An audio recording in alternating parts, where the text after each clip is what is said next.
menjelaskan salah satu masalah yang seringkali muncul di peternakan ayam. Kandang beraroma tak sedap biasanya disebabkan oleh kandungan gas amonia yang tinggi.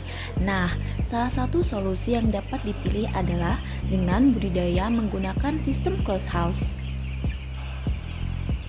Beberapa peternak sudah membuktikan bahwa dengan menggunakan closed house, mereka mampu meningkatkan performa ternak. Hasilnya, daya saing ternak pun jadi lebih baik.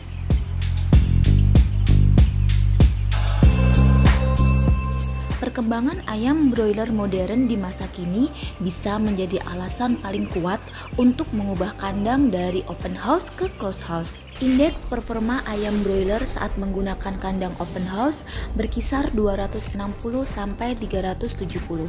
Sedangkan saat kandang diubah menjadi closed house bisa meningkat menjadi 400 sampai 420.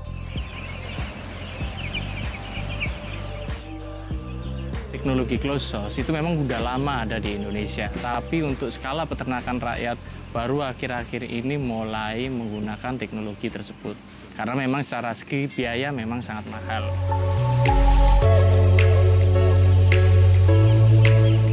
Kenapa menjadi penting? Jadi seperti ini, zaman sekarang kita merasakan yang namanya pemanasan global. Nah, hubungannya apa dengan peternakan ayam? Dengan menggunakan kandang closed house, iklim yang ada di dalam kandang kita manipulasi, disesuaikan dengan kebutuhan ayam. Jika ayam kepanasan, maka ayam itu akan penting. Jika ayam penting atau ayamnya itu mangap-mangap, nanti ayam itu akan mudah terserang penyakit. Dan akhirnya kematian menjadi tinggi, efeknya bagi peternak apa? Kerugian.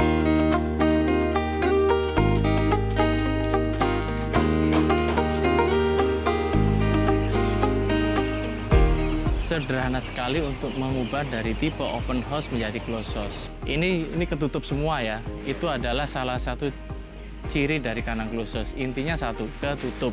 Tapi aliran udara yang ada di dalam kandang kita manipulasi menggunakan exhaust fan. Kenapa kok atas samping harus tertutup? Jadi kita bikin yang namanya sistem tunnel.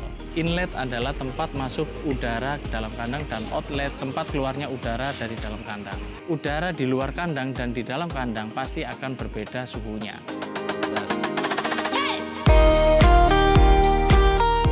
Kenapa kok pakai terpal? Yang pertama, terpal kan gampang dicari di mana aja. Terus kedua, terpal biayanya juga murah. Terus yang ketiga, umur ekonomis dari terpal ini kan lebih lama. Kita pakai plastik yang transparan bisa. Nah, cuma kendalanya kalau plastik yang transparan, cahaya masih bisa masuk ke dalam kandang. Biasanya kalau ada cahaya masih masuk ke dalam kandang, artinya radiasi panas masih masuk ke dalam kandang. Untuk tinggi kita antara 2 meter sampai 2,5 meter. Atap model apapun sebenarnya nggak ada ngaruhnya.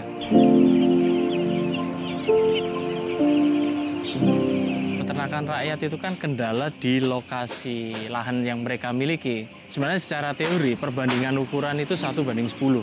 Terserah ukurannya mau seperti apa. Nah, gimana caranya dengan lahan yang ada itu kita masih bisa menggunakan teknologi closed house. Tanah yang dimiliki, ukurannya berapapun, dibangun kandang seperti biasa, kita membangun kandang yang open house. Nah, nanti kita hanya memanipulasi sedikit. Di situ ada sensor suhunya, bahkan beberapa peternak kita menggunakan yang namanya cooling pad untuk membantu menekan penurunan dari suhu yang ada di dalam kandang.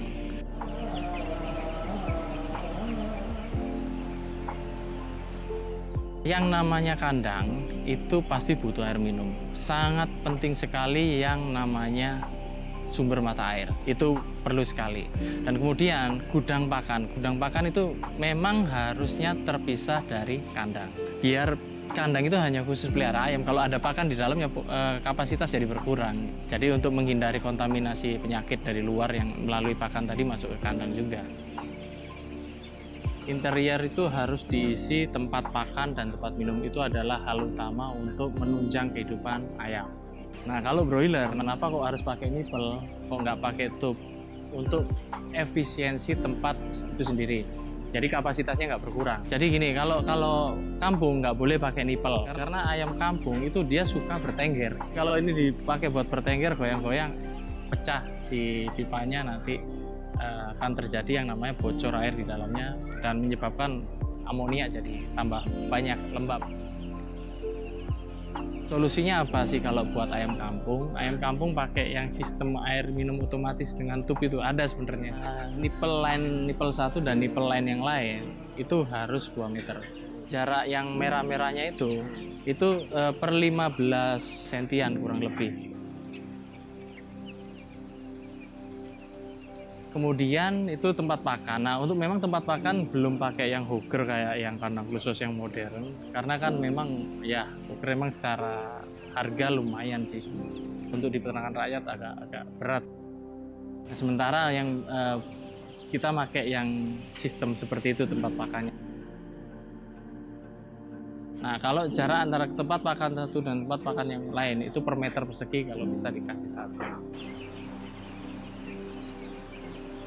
Jadi exhaust fan itu ditaruh di bagian ujung dari kandang sebagai outlet atau keluarnya ventilasi udara yang ada di dalam kandang. Jadi ujung ke ujung itu exhaust fan itu harus dikasih sebanyak-banyaknya, jangan sampai kurang. Kalau kurang ya nanti berpengaruh ke kesehatan ayam itu sendiri. Apa sih manfaatnya budidaya ayam pada keluarga kita? Kita bisa mandiri secara pangan. Kita tinggal ngambil telur kita di kandang, begitu ayamnya dipanen juga bisa kita konsumsi, kita makan buat keluarga kita. Tidak ada ruginya kita melakukan yang namanya budidaya ayam pada tempat tinggal kita.